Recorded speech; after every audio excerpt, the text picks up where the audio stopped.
আজকে আমরা এই কন্ডাকশন অফ হিট রিলেটেড কি ধরনের নিউমেরিক্যাল প্রবলেমস আসে নিটে মেনলি, বা যে অন্যান্য আমাদের কম্পিটিটিভ এক্সাম গুলো আছে, জি মেন বা আদার কম্পিটিটিভ এক্সামস, তো বিভিন্ন এই নিট জি মেনে কি ধরনের কোশ্চেন আসে কন্ডাকশন রিলেটেড, সেটা আমরা ডিসকাস করব। আমাদের যে হিট ট্রান্সফার চ্যাপ্টার আছে, এখানে দুটো ইম্পর্টেন্ট টপিক আমাদের পড়তে হয়। হিট ট্রান্সফার হয় প্রধানত তিনটে প্রসেসের মধ্যে দিয়ে: পরিবহন, পরিচলন, বিকিরণ। মানে কন্ডাকশন, কনভেকশন, রেডিয়েশন। আমাদের ফিজিক্সে মেনলি কন্ডাকশন এবং রেডিয়েশনের উপর ইম্পর্টেন্স দিতে হয়, কারণ এই রিলেটেড প্রবলেমসই কম্পিটিটিভে বারংবার আসতে দেখা যায়। তো আজকে যেটা করব আমরা, এই কন্ডাকশন বা তাপের পরিবহন, এই রিলেটেড কি ধরনের প্রবলেমস আমাদের কম্পিটিটিভ এক্সামস মানে মেনলি নিট বা জিমেনে আসে, আহ, সেগুলো আজকে আমরা ডিসকাস করব। তো প্রথমেই যেটা বলি, এই চ্যাপ্টার সম্পর্কে বেসিক একটা আইডিয়া তোমাদের থাকতে হবে। কি কি জানতে হবে? যেমন তোমাদের কন্ডাকশন পড়ছো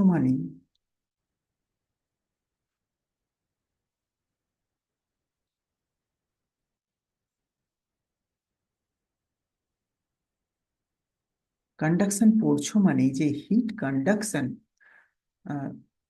প্রথমেই যে হিট কন্ডাকশনের শুরুতেই দেওয়া থাকে যে একটা ব্লক, একটা রেক্টেঙ্গুলার ব্লক বা রেক্টেঙ্গুলার স্ল্যাব। তো তার ক্রস সেকশনাল এরিয়া এ, এবং যে উইথ ডি হলে ক্রস সেকশনাল এরিয়া এ, ক্রস সেকশনাল এরিয়া এ, এবং এই যে উইথটা ডি হলে এর মধ্য থেকে, এবং হিট ফ্লো আমরা জানি কোন দিকে হয়, বেশি টেম্পারেচার থেকে কম টেম্পারেচারের দিকে। থিটা 1 ধরতে পারো, ডিগ্রি সেন্টিগ্রেডের ক্ষেত্রে ব্যবহার করা হয়, আর না হলে কেলভিনের জন্য টি ইউজ করা হয়। এবং ধরে নিচ্ছি T1 বা থিটা 1 এগুলো বেশি টেম্পারেচার, তো হিট ফ্লোটা সবসময় এই দিকে হবে। এবং যদি এই একদিকেই শুধুমাত্র হিট ফ্লো হয়, মানে ফার্স্ট অ্যাজাম্পশন আমাদের এটাই করতে হয়, একদিকে heat flow, 3D heat flow জেইতে এক্সামে আসে, কিন্তু নিট বা জিমেন এক্সামে ততটা আসে না, নিটে তো আসেই না। তো এই 1D হিট ফ্লো বা ওয়ান ডাইরেকশনাল একদিকে হিট ফ্লো যদি করে, তাহলে সেই হিট ফ্লো এর ফর্মুলাটা আমাদের প্রথমেই জানতে হয় কি দেওয়া থাকে। কি দেওয়া থাকে? কিউ, এই যে অ্যামাউন্ট অফ হিট, কতটা পরিমাণ এই যে বেশি টেম্পারেচার থিটা 1 এর দিক থেকে থিটা 2 এর দিকে হিট ফ্লো করবে, সেই কিউটা কিসের কিসের উপর ডিপেন্ড করে, সেই ফর্মুলাটা দেয়া থাকে। কিউ এর ফর্মুলা কি দেয়া থাকে?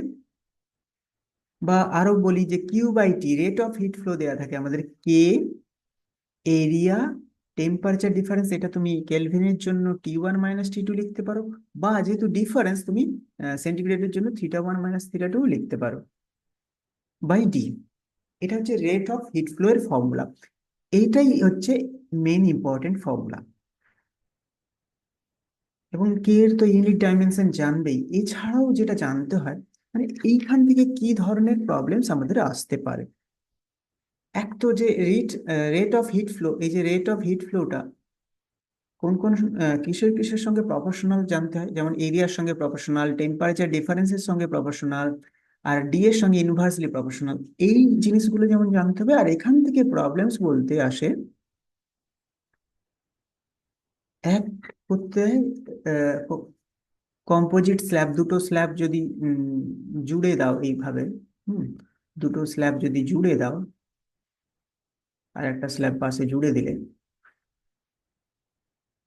যুগ্ম স্ল্যাব যেটাকে বলে, দুটো স্ল্যাব পাশাপাশি জুড়ে দিলে তার জাংশন টেম্পারেচার বের করতে দেয়, জাংশন টেম্পারেচার। বা অনেক সময় তোমার ইকুইভ্যালেন্ট কে বের করতে দেয়, ধরো দুটো যে মেটেরিয়াল জোড়া হয়েছে স্ল্যাব, তার একটার K1 আর একটার মেটেরিয়ালের K2, যে উম, তাপ পরিবাহিতাঙ্ক বা যেটা coefficient of thermal conductivity K, equivalent K calculate করার কিছু প্রবলেমস আছে, না হলে তোমার জাংশন টেম্পারেচার বের করার কিছু প্রবলেমস আছে। তো বেসিক আইডিয়াটা করে নিয়ে আমরা প্রবলেম স্টার্ট করব। তো এখানে আমরা মেনলি প্রত্যেকটা, মানে জাংশন টেম্পারেচার যেমন একটা প্রবলেম থাকবে, তেমন ইকুইভ্যালেন্ট কে বা আর কি ধরনের 3-4টে টাইপের যে প্রবলেমস গুলো আসে সেগুলো আমরা আজকে ডিসকাস করব।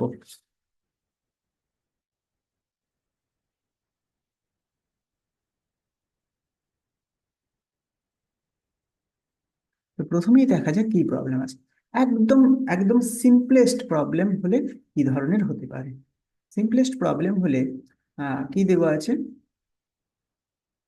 একদম সিম্পলেস্ট,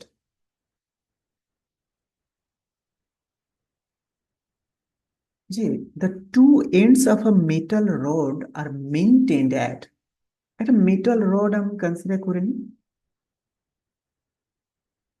হুম, তার দুটো প্রান্তের টেম্পারেচার দেওয়া আছে, ধরো 110 আর 100 বলা আছে, 100 and 110 ডিগ্রি সেন্টিগ্রেড দিতে আছে।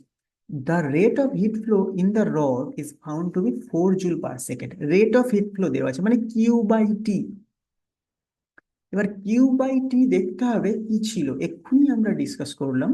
কিউ/টি কি আছে? কে এ টেম্পারেচার ডিফারেন্স, তোমার ডিগ্রি সেন্টিগ্রেড আছে তো ডেল্টা থিটা লিখতে পারো, বা θ1 - θ2, তাই না? θ1 - θ2, বেশি মাইনাস কম টেম্পারেচারের যে পার্থক্য, বাই ডি, এই জিনিসগুলোর উপর নির্ভর করে। কিন্তু এখানে একটাই মেটাল রডের কথা বলা আছে, মানে এখানে কেটা বা এটা বা ডিটা আলাদা করে কিছু বলেনি। শুধু কি বলেছে, আগে যে টেম্পারেচার ছিল 100 and 110, তাতে রেট অফ হিট ফ্লো দেওয়া আছে মানে কিউ/টি জুল/সেকেন্ড, 4 জুল/সেকেন্ড। পরে বলেছে দুটো এন্ডের টেম্পারেচার একটু চেঞ্জ করে দেওয়া আছে, 200 এবং 210। তাহলে শুধুমাত্র টেম্পারেচারের এখানে চেঞ্জটা বলা আছে, আর কোনো কিছু কিন্তু চেঞ্জ হচ্ছে না, মানে কে এ বা ডি কিন্তু কিছুই চেঞ্জ হচ্ছে না, কে এ বা ডি কিন্তু কিছুই চেঞ্জ হচ্ছে না।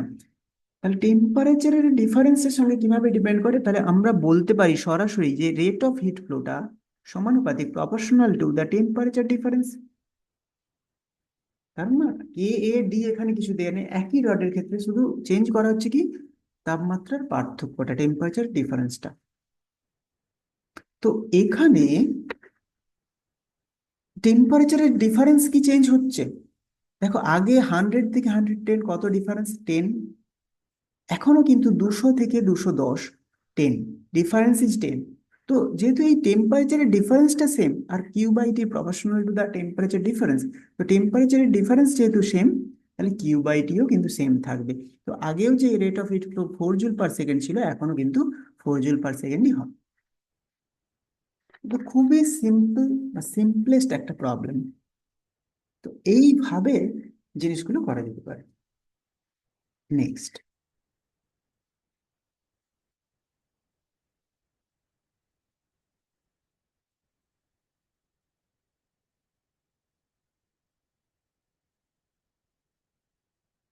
এবার কি আছে আমাদের? এবার হচ্ছে ইকুইভ্যালেন্ট কে এর প্রবলেমস।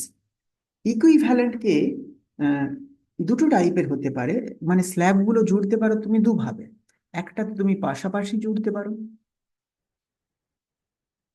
এইভাবে, ধরো ডিফারেন্ট মেটেরিয়াল K1 K2 ধরছো, আর তাদের এই ডিটা D1 D2 আলাদা। কিন্তু দেখো এই যে এই পাশের যে এরিয়াটা আছে, এই এরিয়াটা ধরো একই দুটো স্ল্যাবের। তো এরিয়া একই হলে তাদের ইকুইভ্যালেন্ট কে ফর্মুলা হয় total D/K equivalent equal to D1/K1 plus D2/K2, এইভাবে চলতে থাকে। আর একভাবে অ্যাড করা যেতে পারে কি, যেটা ওপর নিচে করে অ্যাড করা যেতে পারে, মানে এইভাবে,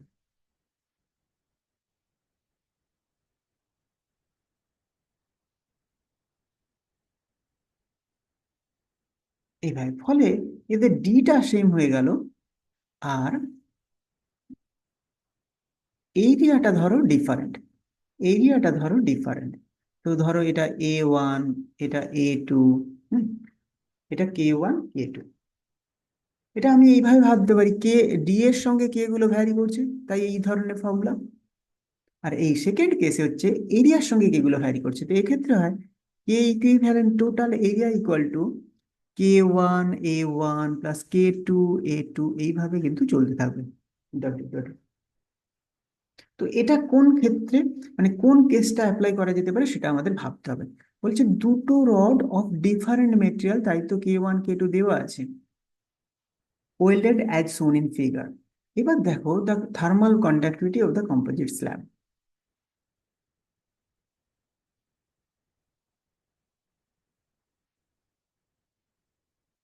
এবার এখানে আর একটা জিনিস বলা, two rods A and B of different materials are welded together as shown in figure. তো এখানে ছবিতে ক্লিয়ারলি বলা না থাকলেও এটা দেখে বোঝা যাচ্ছে বা তোমাকে বুঝে নিতে হবে যে এই যে ক্রস সেকশনাল এরিয়াটা, এই যে এই পাশের যে এরিয়াটা, এই পাশের যে এরিয়াটা, এটা তো কমপ্লিট করলে এই ধরনের আছে।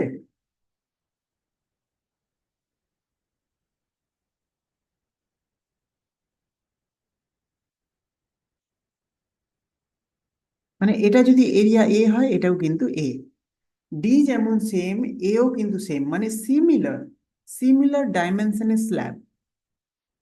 সেক্ষেত্রে আমরা কি করব?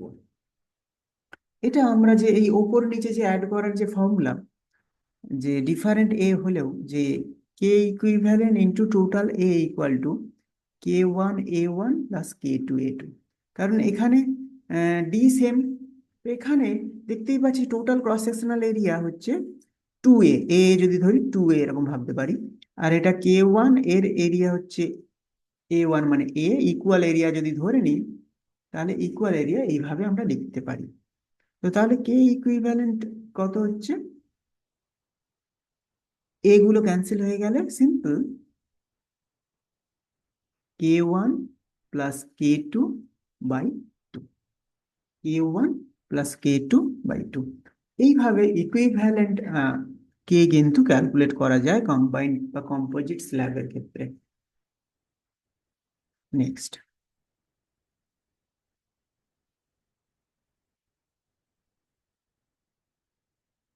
এবার আসি যে জাংশন টেম্পারেচার রিলেটেড। জাংশন টেম্পারেচারের ক্ষেত্রে একটা খুবই সিম্পল আসতে পারে, যেখানে দেখো এই ক্ষেত্রে সব রডের ডাইমেনশন গুলো সেম, মানে ডি এবং এ সেম, একই। কিন্তু এই কম্বাইন্ড করে জাংশন টেম্পারেচার বের করার ক্ষেত্রে ডিফারেন্ট টাইপের প্রবলেম আসতে পারে, যেখানে কে এবং ক্রস সেকশনাল এরিয়াটা আলাদা। তো এটা কিভাবে করব? এখানে বলেছে three roads made of same material and having the same cross section and have, মানে সেম ডাইমেনশন, সবেরই লেন্থ একই, এরিয়া একই। তো আমাকে Q/T এর ফর্মুলাটা সঙ্গে সঙ্গে মনে করে নিতে হবে। Rate of flow, K area, temperature difference delta theta by D. এবার জয়েন্ট আছে, এই প্রান্তগুলো টেম্পারেচার এন্ডের 90, 90, 0। তো এখানে বুঝতে হবে এটা রেট অফ ফ্লো এর কনসেপ্ট দিয়ে করতে হয়। এইখানে কিন্তু এই গা দিয়ে বা সাইড দিয়ে হিটটা বেরিয়ে যায় না, এগুলোতে হিট ফ্লো কিন্তু ইউনিডাইরেকশনাল বা ওয়ান ডাইমেনশনাল, একদিকেই হিট ফ্লো করছে আমাদের অ্যাজাম্পশন এখানে। তো এখানেও দেখো হায়ার টেম্পারেচার থেকে লোয়ার টেম্পারেচার দিকে হিটটা ফ্লো করবে, দেখতেই পাচ্ছি। তো কারেন্টের মতোই ভাবা যেতে পারে, বা কারণ হিট ফ্লো এর সঙ্গে কারেন্টের কম্পারিজন করে রেজিস্ট্যান্সের কনসেপ্টও আনা হয়। তো এখানে কি হবে, তুমি জাংশন টেম্পারেচার আননোন একটা থিটা ধরে নাও, তার মানে 90 থেকে এইদিকে হিট ফ্লো করবে, 90 থেকে এইদিকে হিট ফ্লো করবে। তো এই দুটো মিশে গিয়ে টোটাল হিট ফ্লোটা এইদিকে হবে। তাহলে তোমাকে হিট ফ্লো এর ফর্মুলা ইউজ করতে হবে, কিন্তু তোমার আলাদা করে আর কে এ আনা দরকার নেই, কারণ প্রত্যেকের K/A/D কিন্তু একই। তাহলে K/A/D যদি ছেড়ে দাও, তাহলে কি পড়ে থাকলো, Q/T তে রেট অফ ফ্লো, এই দিকের যে রেট অফ ফ্লো প্লাস এই দিকের rate of flow equal to এই এর রেট অফ ফ্লো হবে। মানে ওই দিক থেকে যা ফ্লো করে আসছে পার ইউনিট টাইম, এই দিক থেকে যা ফ্লো করে যাচ্ছে, এটা কিন্তু মিশে গিয়ে অ্যাড হয়ে যাচ্ছে। তো রেট অফ ফ্লো K/D ছাড়াও শুধু ডিপেন্ড করছে টেম্পারেচার ডিফারেন্সের উপর। তাহলে সিম্পল, তো এই এর রেট অফ ফ্লো লিখতে গিয়ে লেখো প্রথমে 90 - থিটা, প্লাস এই রডটা রেট অফ ফ্লো লিখতে গিয়ে লেখো আবার 90 - থিটা, ইকুয়াল টু টোটাল, এইখানে অ্যাড হয়ে যাচ্ছে এই দুটো, থিটা বেশি -0, এটা থিটা -0। এবার তোমার মনে হতেই পারে থিটা -0, এবার তোমার মনে হচ্ছে স্যার পুরো এই যে কিউ বাই টি, এখান থেকে Q by T rate of flow, আর এটার কিউ বাই টি, এটা অ্যাড হয়ে এর কিউ বাই টি এলো। তো এখানে তো কে ডি কেন নিলাম না? দেখো কে ডি তুমি নিতেই পারো, এখানে প্রত্যেকটার কে ডি একই, এর ক্ষেত্রেও কে ডি নিলাম, এখানেও কে ডি নিলাম, আলটিমেটলি কি হবে, ক্যান্সেল হয়ে যাবে না? তাই না নিলেই বেটার। তাহলে এবার কি, জাংশন টেম্পারেচার বের করা খুবই সহজ। এটা তো 180 হয়ে যাবে, 90 plus 90 180, 180 -2 theta equal to theta. তাহলে 3 থিটা 180, তাহলে থিটা 60 ডিগ্রি। তাহলে আমি সহজেই পেয়ে গেলাম এই জাংশন টেম্পারেচার, এইখানে যে টেম্পারেচার, এটা কিন্তু 60 ডিগ্রি সেন্টিগ্রেড। তো এইভাবে সিম্পল জাংশন টেম্পারেচারের প্রবলেমস আসতে পারে।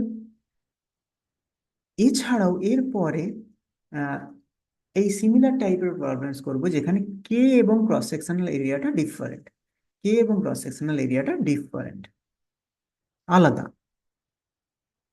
দেখা যায় এই, দেখো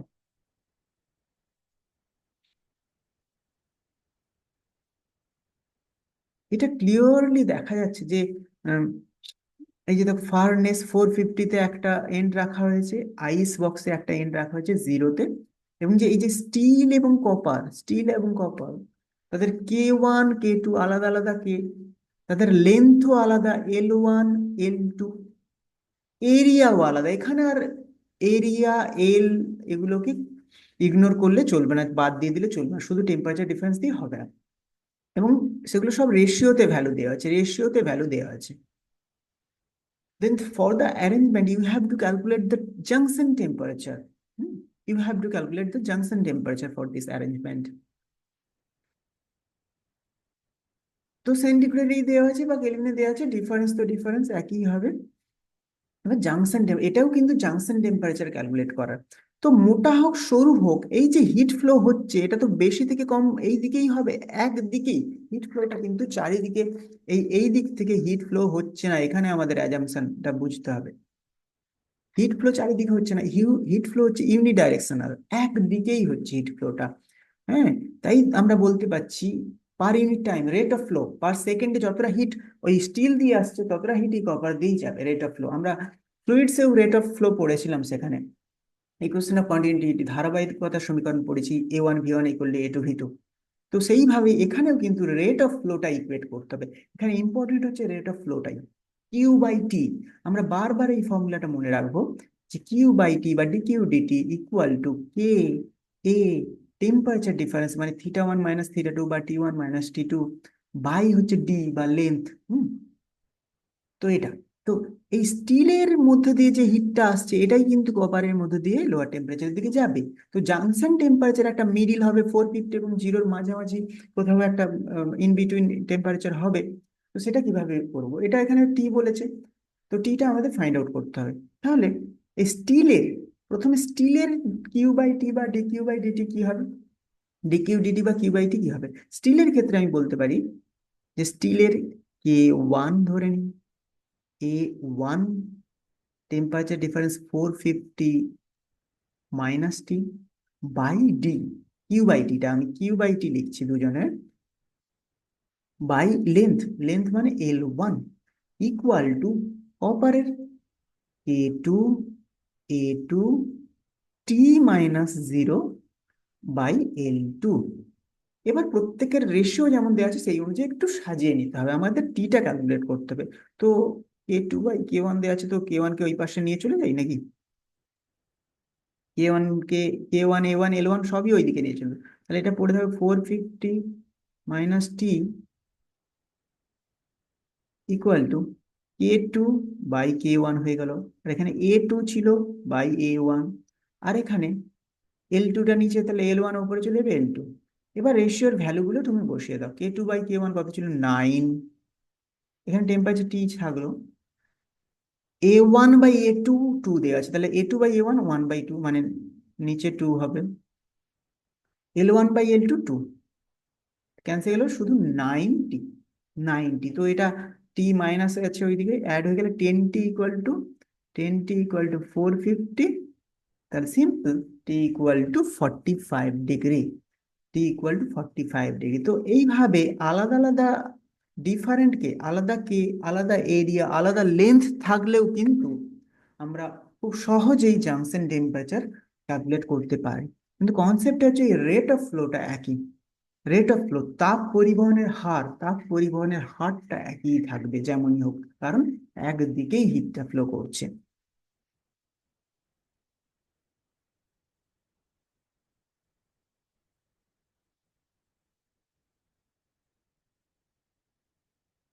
হুম।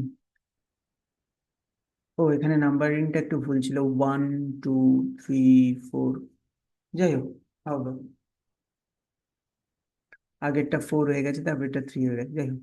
তো এই টাইপের প্রবলেমস গুলো কিন্তু আমাদের কম্পিটিটিভ এক্সামে, নিট হোক জিমেন হোক, এই এক্সামগুলোতে এসে থাকে।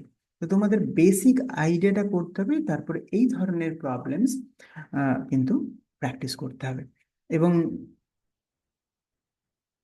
এর জন্য তোমরা আহ, যে অবজেক্টিভ ফিজিক্স নিটের ডিসি পান্ডে বইটা ইউজ করতে পারো, সেটা প্র্যাকটিসের ক্ষেত্রে প্রচন্ড হেল্প করে।